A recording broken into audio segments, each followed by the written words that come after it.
Towards the end of the year 2022, drought in the country was in the process of being declared a national disaster. This comes after 29 counties were faced with drought. Out of these, 10 counties were in alarm stage, which means they needed 100% food support.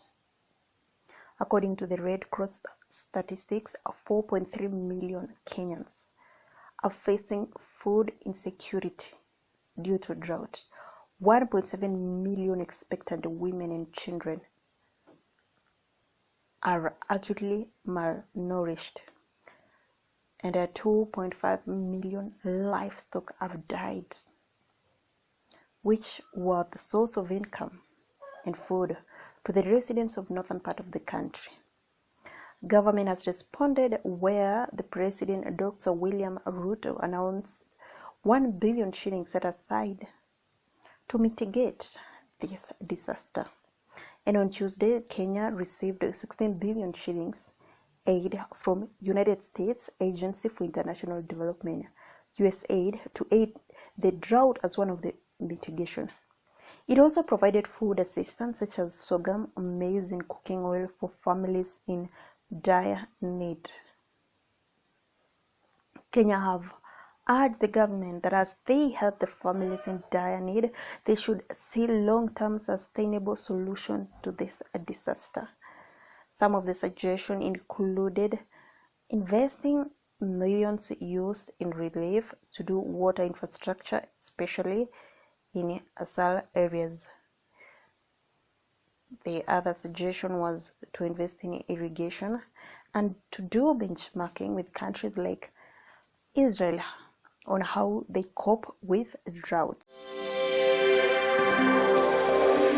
The Cabinet Secretary Moses Kuria gave an offer to Professor Wanaina, the VC of Kenyatta University, to buy out the lease for China Square and hand it over to Gikomba, Nyamakima, Muthirwa, and Eastleigh Traders Association. He further announced in his Twitter account that we welcome Chinese investors to Kenya, but as manufacturers are not traders.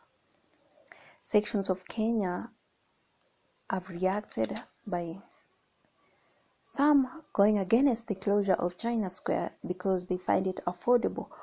On the other hand, Nyamakima traders staged demo in the city center and were joined by Kamukunji traders to protest in demanding protection of their business from what they term as foreigners' takeover of local markets. The proprietor of China Square, Mr. Lei Cheng, says his business is legal and is centered on healthy competition. He further argued that they have cooperated with all government directives for opening a business in Kenya and were here to break the monopoly. In his words, he says the people who are fighting us feel threatened because Kenya now know we exist and we are not exploiting them in pricing. Mr. Cheng told Nation in an interview. So the big questions to many Kenyans is, which way suits Kenyans?